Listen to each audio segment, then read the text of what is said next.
Amis culturels, bonjour et merci de votre fidélité à l'émission Cultura. Merci de votre fidélité à Télé Congo. Sur le plateau de Cultura, Alexia Traoré, qui nous vient de la France et qui nous arrive avec un recueil de poèmes, 3 yeux poèmes.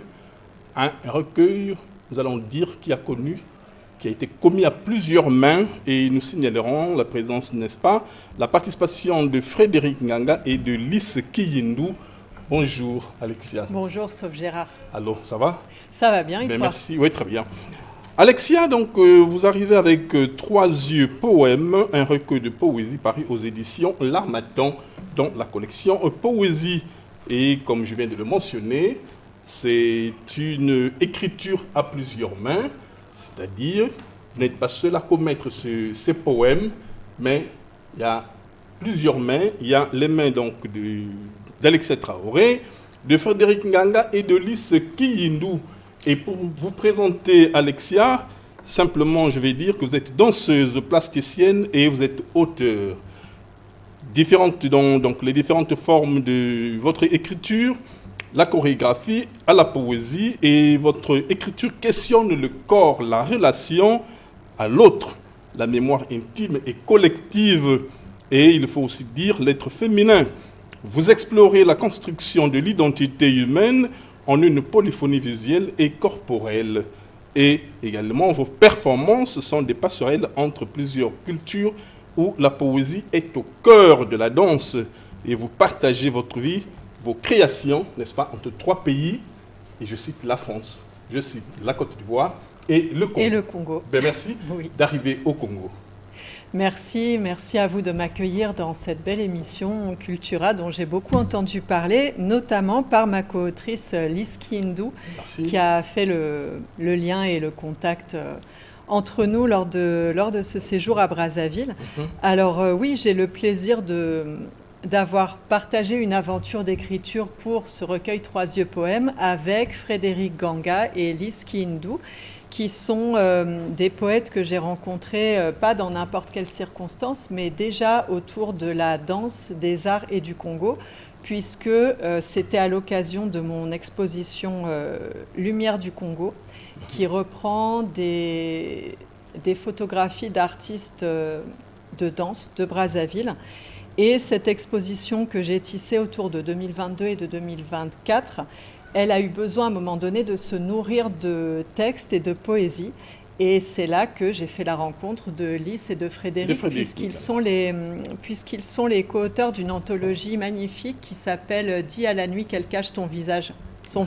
Ok. Ben merci. Alors, vous voyez, le titre dit tout en réalité sur, n'est-ce pas, cette grande participation, cette grande collaboration à 3, puisque ça porte le titre de 3 yeux poèmes. Absolument. Et pourtant, la tentation est grande de revenir pour vous entendre, pour vous écouter. Pourquoi 3 yeux poèmes? Pourquoi 3 yeux poèmes? Alors, pourtant, la réponse est là. Il faut savoir que moi, je suis une autrice qui ne titre pas beaucoup ses poèmes. Alors, j'écris, je danse, je peins, mais je mets rarement des titres, sauf peut-être pour les spectacles de danse. Et au moment où on a terminé notre œuvre commune et où il a fallu un titre, chaque poète, poétesse s'est gratté la tête et on s'est proposé différents titres et celui-ci nous a paru vraiment correspondre parce qu'il y avait le chiffre 3, déjà qui est un très beau chiffre. Moi, j'aime bien les chiffres impairs. Vous connaissez certainement le vers de la musique avant toute chose et pour cela préfère l'impair, plus vague et plus soluble dans l'air. Je ne trahirai pas, je pense que c'est Verlaine. Et donc, on voulait, moi j'aime beaucoup les chiffres impairs, donc le chiffre 3 me séduisait. Et 3 yeux poèmes, alors je pense que c'est Frédéric Nganga qui l'avait proposé. Lys, j'espère que je ne trahis rien en disant ça. En tout cas, je l'ai trouvé intéressant parce qu'il y a le 3e œil dedans. Il y a vraiment l'œil intuitif, l'œil de l'inspiration, l'œil spirituel. Donc il y avait le chiffre 3, il y avait 3 yeux, 3e œil et poème. Et ça m'a paru vraiment idéal. Idéal. Oui. Voilà. Alors, et comment s'est passé le contact? Vous avez dit, vous étiez à Lys qui est venu vers vous, et puis il y a Frédéric, et vous êtes mis à 3 cette collaboration, cette écriture.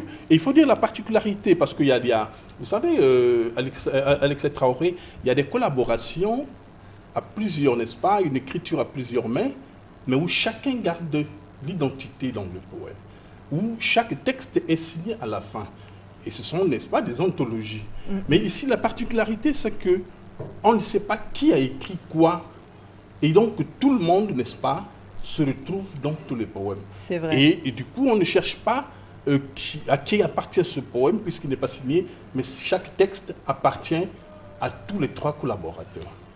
C'est vrai, c'était vraiment le jeu et la proposition du départ. J'emploie à dessein le terme de jeu parce que c'est... Et chaque jeu, en fait, c'est un jeu pluriel. Exactement. Parce que dans ce jeu, c'est un jeu, n'est-ce pas, on dirait c'est le nous qui se substitue en jeu. Oui, c'est vrai, sans faire de mauvais jeu de mots, c'est à la fois un jeu et un jeu, J-E et J-E-U, parce que c'est Frédéric Ganga qui nous a proposé ce jeu au début en disant vers le mois de février-mars 2025, mais tiens, mes amis poétesses, pourquoi est-ce qu'on ne ferait pas un jeu de poètes? On commencerait à s'écrire, il y en a un qui lance un vers et puis la personne suivante continue, un peu comme le cadavre exquis que rappelle notre ami Émeraude Kouka dans la préface.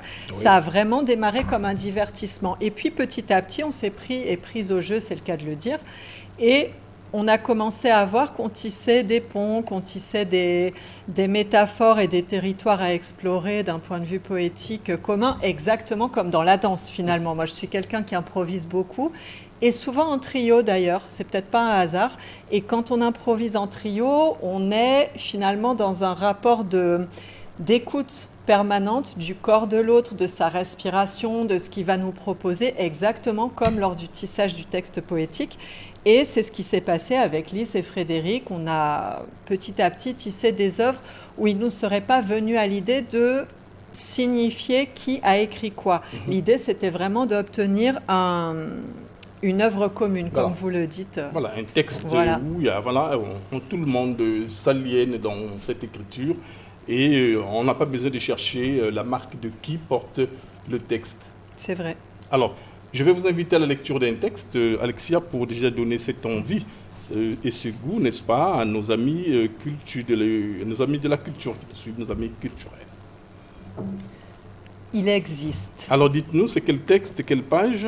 Alors c'est à la page 19 et page 19. Le texte a été intitulé « Il existe ». Alors je fais une petite parenthèse et je salue mes amis Lys et Frédéric pour les titres parce que comme je vous disais, moi je titre très très peu mes œuvres littéraires et ils ont vraiment aidé à proposer de très nombreux et de beaux titres, parmi lesquels j'ai eu l'embarras du choix. Oui. Allons-y, Alexia. Il existe. Il existe une terre où tes cheveux ne veulent plus dormir. Une porte fermée qui reste fermée le temps de nos absences. Il est temps de revenir. Il existe un pays où les mots sortent des cadres. On les dit hyperactifs, mais observez-les bien, ils débordent simplement de foi. Il existe un mystère où tes cheveux volent loin des chimères, un volet tremblant qui reste tremblant, l'espace d'un couvre-feu qu'il est temps de redécouvrir. Merci pour cette très belle lecture. Merci. Alors, Alexia, pourquoi ce choix? Alors, parce que... il existe. Il existe. Et on continuera à dire il existe, il existe. Il existe, il existe. Sera interminable. C'est ça. Pourquoi ce choix? Parce que c'est un texte qui m'a été inspiré par des souvenirs de création et de visite dans la ville de Kinshasa. Voilà. Et donc, c'était des moments qui étaient vraiment intéressants à vivre dans une ville que je ne connaissais pas. Et je sais que l'inspiration de ce texte est venue de ce lieu et de cette expérience. Et voilà, c'est pour ça que je l'ai choisi. D'accord. Merci de nous dire cela. Et généralement, pour prendre le cas d'Alexia, puisque les autres, Liski Hindou et Frédéric, sont absents, pour ne pas parler des absences que mentionne le texte, Oui. Généralement, d'où part l'idée de créer, ou la source, le déclic chez Alexia Traoré? Chez moi, je dirais... Là, vous mentionnez déjà les souvenirs, vous mentionnez déjà tout cela. Oui, oui. Est-ce que vous partez toujours des souvenirs? Est-ce que vous avez d'autres déclics, généralement, d'autres déclencheurs? Bon, je dirais le besoin d'exprimer quelque chose qui n'a pas été dit, au temps où il aurait pu être dit. Pour moi, le processus de poésie, c'est toujours un besoin urgent d'exprimer une parole qui n'a peut-être pas pu émerger à un certain moment. Donc ça peut être une parole à dire à quelqu'un, ça peut être une expression sur une situation, ça peut être politique également. Mais ça a toujours un lien avec l'urgence de dire. L'urgence de dire, et je dirais aussi chez moi souvent une forme de nostalgie. C'est quelque chose qui me caractérise pas mal dans le processus créatif, le fait de revenir, que ce soit en danse ou en mots ou en peinture, sur des situations qui vont tourner en boucle. Et puis voilà, je commence à danser sur le plateau. Vous savez, j'ai un papa qui vient de Marseille. On dit que les gens du sud de la France parlent beaucoup avec les mains. Je ne vais pas les faire mentir. Vous êtes oui, mais le gestuel là, il accompagne toujours la parole et c'est très bien. Voilà. Alors, du coup, est-ce que pour vous, écrire, surtout quand il s'agit de la poésie et peut-être même de la danse, vous pensez que c'est déjà quelque chose de solitaire, qui a une source totalement solitaire?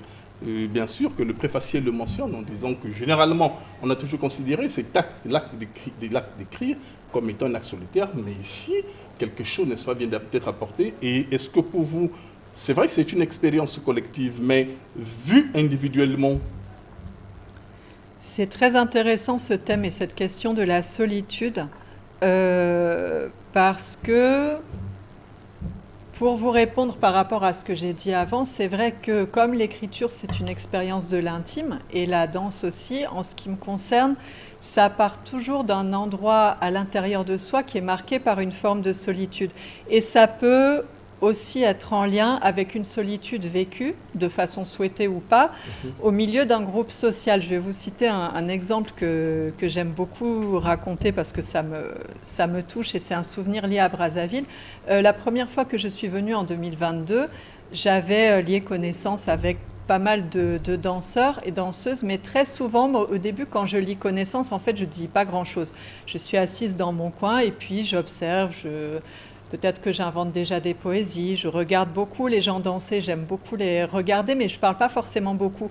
Et il y avait une personne avec qui j'avais beaucoup connecté dans les discussions qui m'avait dit, mais en fait, toi, t'es bizarre, tu t'isoles. Vous voyez, tu as besoin de solitude. Et encore maintenant, quand je reviens et qu'on me demande, mais pourquoi tu reviens, qu'est-ce qui t'intéresse artistiquement dans cette ville de Brazzaville et au Congo, que je connais somme toute assez peu, puisque je viens, disons, pour la 5e fois. Voilà. Progressivement, vous prenez de l'épaisseur, n'est-ce pas? Je dirais c'est la forme de solitude... La forme de solitude que j'y trouve, de solitude paradoxale, qui est très accompagnée par tous les gens que j'aime, bien sûr, c'est pas une solitude qui signifie que je suis vraiment toute seule dans mon coin, mais c'est un endroit, je dirais, c'est une solitude où je trouve de la concentration pour créer, de l'émulation qui naît de tous les esprits créatifs, de tous les corps créatifs que je ressens autour de moi. Par exemple, aux ateliers SAM, c'est assez incroyable, il y a vraiment de la musique, de la danse, de la peinture à toute heure du jour et de la nuit. Et moi, ma solitude dans ce cadre-là va devenir extrêmement productive et agréable à vivre. Voilà. D'accord. Je ne sais pas si c'est clair. Oui, c'est clair, je comprends. Parce qu'après, moi, je prends des mots comme nostalgie, je prends solitude, je prends isolement. Et ça nous conduit, n'est-ce pas, dans un recroquevillement, on va dire, où on repart dans sa carapace et où finalement on veut vivre cet instant-là. Où on veut vivre cet instant-là.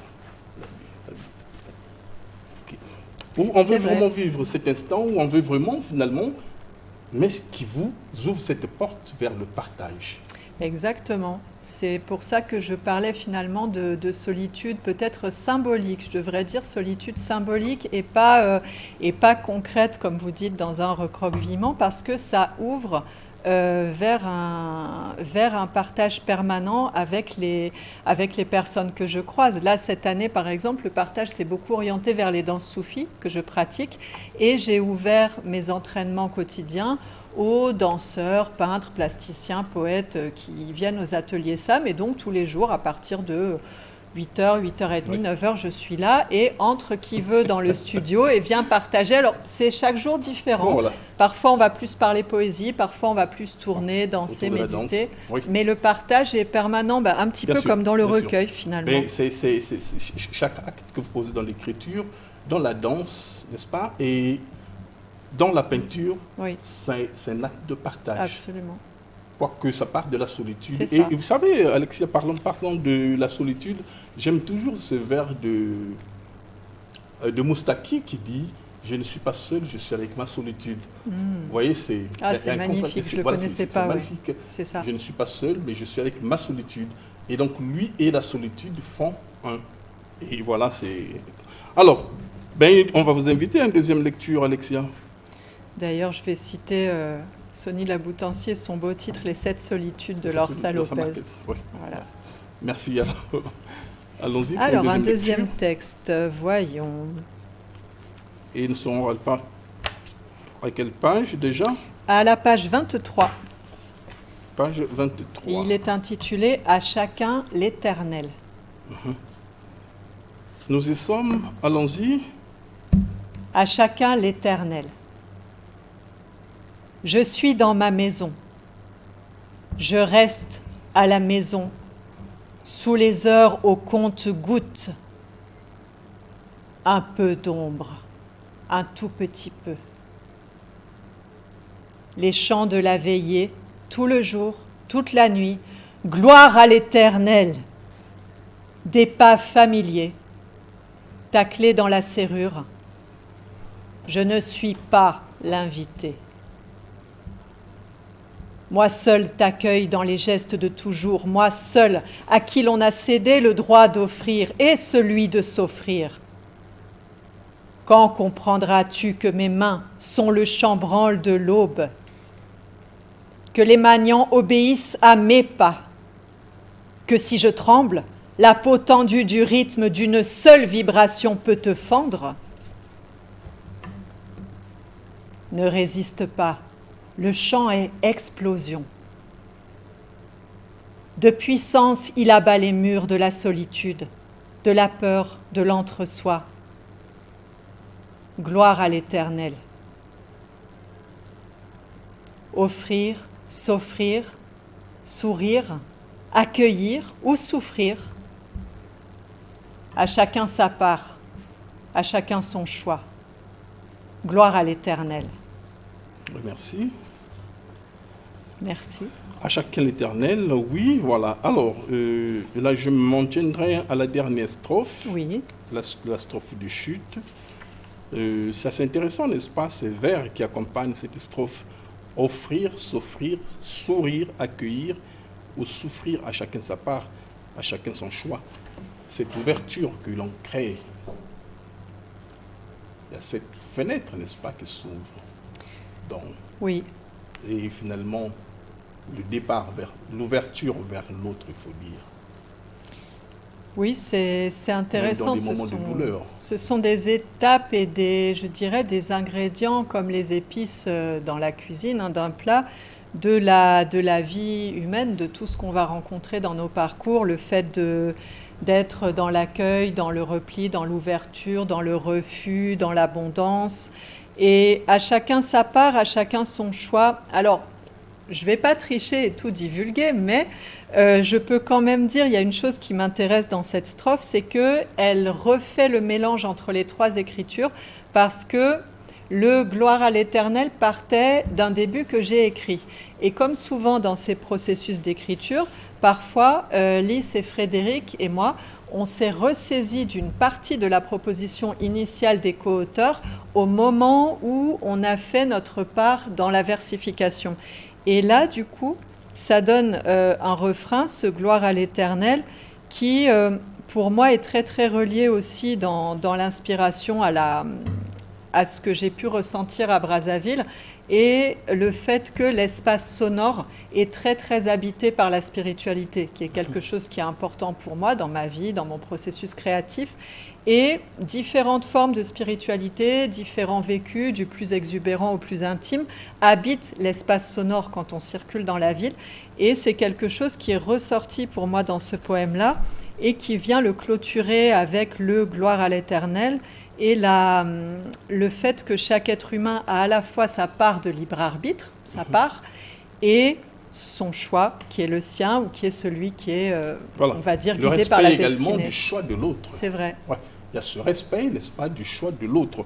Alors, dites-nous, Alexa Traoré, finalement dans cette approche, dans cette démarche de coécriture, donc nous avons dit de cette écriture à plusieurs mains, quel a été le plus difficile pour Alexa Traoré et certainement aussi pour chacun de vous? Le plus difficile. Le plus difficile, bon, pour moi, il y avait deux choses. Il y a un aspect qui est très, très trivial, mais après tout, qui mérite d'être dit, c'est que la plupart des poèmes, pour moi, ils ont été écrits à Abidjan, où c'était une saison où il faisait vraiment très, très chaud. Et je sais que j'avais de la difficulté à écrire, à part à certains moments de la journée où j'étais en plus en compagnie de ma fille, donc j'avais assez peu de temps à consacrer à l'écriture. Et j'étais dans une forme d'urgence, je recevais les mails et je voyais que Lys et Frédéric avançaient. J'avais un peu la pression, Lys, Frédéric, je ne vous l'ai jamais dit, mais c'était pas facile. Voilà, j'avais un peu la pression, donc il y avait cette notion de chaleur, d'urgence. Et vous savez, sauf Gérard, comme pour toutes les contraintes, je crois que des fois, certaines contraintes, finalement, nous aident, nous boostent pour nous dépasser. Et moi, ça a été le cas. Donc, première difficulté, difficulté matérielle. Seconde difficulté, c'est vrai que parfois, moi, j'aime bien démarrer. J'aime bien démarrer les textes et laisser mes co-auteurs se débrouiller par la suite. Ça me convient très bien. Mais parfois, il fallait aussi, c'était très égalitaire comme démarche. Donc, ça a vraiment été un tiers, un tiers, un tiers dans les textes. Donc, un tiers de démarrage personnel et les deux autres tiers par mes co-auteurs et co-autrices. Ouais. Et c'était plus difficile pour moi de prendre la suite en restant dans mon identité de style, mais en même temps en ne trahissant pas la tonalité impulsée. Ouais, bien sûr. Voilà, c'était mes deux difficultés. Le temps donné par les deux. Alors, déjà pour avoir dit oui dès le départ, le principe était acquis et toutes les clauses étaient là. Oui. Mais avec le temps, le simple fait de penser que demain, que chaque texte sera cité à trois, c'est-à-dire qu'on ne citera jamais Alexia, qu'on citera toujours tous les trois. Oui. Rien qu'à cette idée, qu'est-ce que ça vous faisait déjà de penser qu'il y a déjà là, n'est-ce pas, tout le monde s'aligne dans cette, finalement, n'est-ce pas, il y a cette espèce de, finalement, où on se dissout totalement. Et donc on sait qu'il faut citer nécessairement, est-ce que là, on n'avait pas ce sentiment de dire que je perds quelque chose, ou peut-être j'aurais bien aimé que l'on dise Alexia, mais on ne dira pas Alexia, on dira toujours, il y a donc quelque chose que l'on aura bien voulu que ce soit visible, mais qui est finalement visible autrement. Parce qu'on est toujours cité à trois. Est-ce que ce sentiment vous habitez, chacun de vous, à un moment, à essayer d'exprimer ce sentiment? Alors, j'aurais de la difficulté à vous répondre pour Lys et Frédéric. Il faudra leur poser la question. Oui, mais alors, Alexa va répondre. En ce qui me concerne, oui. En ce qui me concerne, moi, j'aime beaucoup l'idée d'œuvres communes qui rentrent dans le non-égo. Autant j'ai aucun problème avec le fait de signer et de mettre en avant ce que je crée seul. C'est quelque chose qui me plaît. Par contre, c'est vrai que dans cette démarche-là, qui était une démarche de co-création, au contraire, c'est vraiment une jubilation de pouvoir associer fièrement ces deux noms aux miens, parce que, comme vous dites, ce sera vraiment pour toujours. Lys, elle dit souvent, c'est un bébé commun, en fait, c'est une œuvre commune. Voilà. Et du coup, non, ça m'a vraiment rendue très, très, très heureuse, au contraire, parce que, comme vous disiez, c'est pas si courant non plus dans les œuvres d'associer vraiment de façon complètement immuable, 3 noms d'auteurs dans des textes non signés. Donc au contraire, c'était vraiment quelque chose qui m'a motivée. D'accord. Alexia Traoré, dis à ton silence que je l'aime aussi. C'est votre recueil de poésie Oui. que j'ai lu avec beaucoup d'amour, avec beaucoup d'attention. Dites-nous un mot sur ce recueil. Alors ce recueil, c'est... Et surtout sur le titre que j'apprécie tant. Oui, sur le titre, bien Que sûr. j'apprécie tant, oui. C'est mon premier recueil de poèmes et contrairement à ce recueil créé à 3 poètes qui a mis moins de 6 mois à voir le jour, dis à ton silence que je l'aime aussi, il a mis 20 ans à voir le jour. 20 ans, c'est pas rien. C'est une... et il y a un lien assez fort à Brazzaville aussi parce que ce sont des poèmes que j'avais écrits au fil de ma carrière de danseuse. En me promenant dans les tournées, les poèmes étaient dans les valises, dans des carnets un peu partout, ils étaient perdus. Et quand j'ai su que j'allais venir à Brazzaville en 2022, je me suis dit, tiens, je vais vraiment profiter de cette solitude, déjà, pour rassembler tous mes textes et voir si je ne peux pas créer une cohérence. Bon, c'est comme ça que ça s'est passé. Donc le recueil a été assemblé, créé et augmenté de certains textes à Brazzaville en 2022. Et ce sont des souvenirs de situations liées à la danse, à la créativité et aux relations de dialogue et d'amour problématiques. Voilà.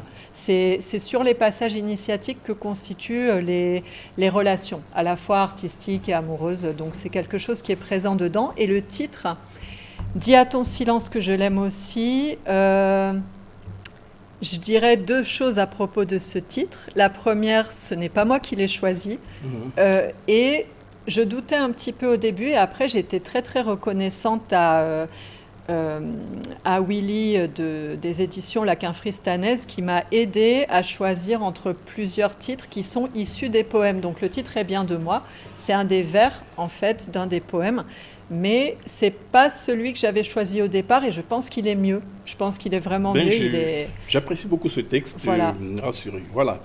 Alors, une dernière question, puisque nous sommes là déjà quasiment à la fin de notre échange. Oui, on est des bavards. Je suis très bavarde. Eh bien non, il faut bien, et je préfère cela que d'être avare, n'est-ce pas, des mots. Exactement. Alors, Alexia Traoré, vous êtes danseuse. Oui. Vous êtes plasticienne. Oui. Et là, je viens de vous recevoir en qualité d'auteur. Oui. Le rapport entre les 3. Ah, l'amour. Le rapport entre les 3, le don, l'amour, le besoin de partage. Je vais vous paraphraser, sauf Gérard, vous avez parlé du partage, et le besoin de ressentir finalement qu'est-ce qui nous constitue, la quête d'identité, je dirais aussi entre les 3. Comment est-ce que dans le temps de vie qu'on a sur Terre, on va faire quelque chose qui nous apporte et qui apporte aux autres. Donc voilà, l'amour. Merci Alexia Traoré. Et voilà, on va se séparer sur lecture du dernier texte.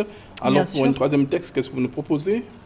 Alors, pour dire déjà au revoir à nos amis de la culture. Je vous propose un texte qui est un hommage et auquel je tiens beaucoup et mes Lys et Frédéric aussi. C'est à la page 50 et 51. 50-51, allons-y. C'est un hommage à Aboubacar Cissé, qui est un jeune musulman malien assassiné en France dans une mosquée du Gard le 22 avril 2025. Alors, je vous accorde les 3 strophes.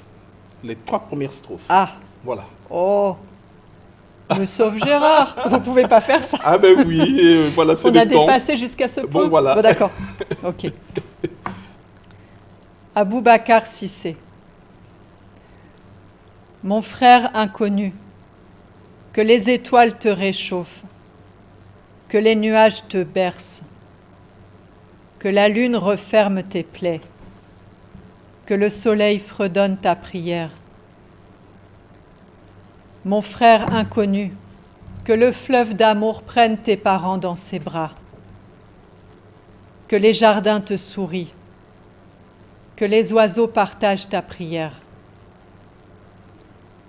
Mon frère inconnu, que de ses larmes la terre arrose le tombeau où tu reposes, que l'eau brise la digue de cette haine qui se déchaîne quand Allah est invoqué. Merci Alexia Traoré. Nous sommes dans l'impératif du temps. Merci voilà, infiniment, le temps qui nous est imparti est à son terme. Ai-je le temps de remercier les ateliers SAM où je suis en résidence? Voilà, je remercie chaleureusement les ateliers SAM, Bill Kwelani et toute l'équipe qui me reçoit en résidence actuellement. Et je dirais que nous avons une lecture le 31 janvier, le samedi 31 janvier à 18h. Venez nombreux et nombreux aux ateliers SAM, l'entrée est libre. Merci beaucoup Alexia Traoré une fois de plus. Merci pour cette disponibilité. Merci à vous pour l'invitation. Cette invitation de Cultura et merci pour cette très belle lecture. Merci. Et ces très beaux poèmes. Et vous transmettrez toutes mes salutations à Frédéric Nganga et Alice Kiindou. Absolument, je n'y manquerai pas. Merci, chers amis culturels. Nous sommes là au terme de notre entretien avec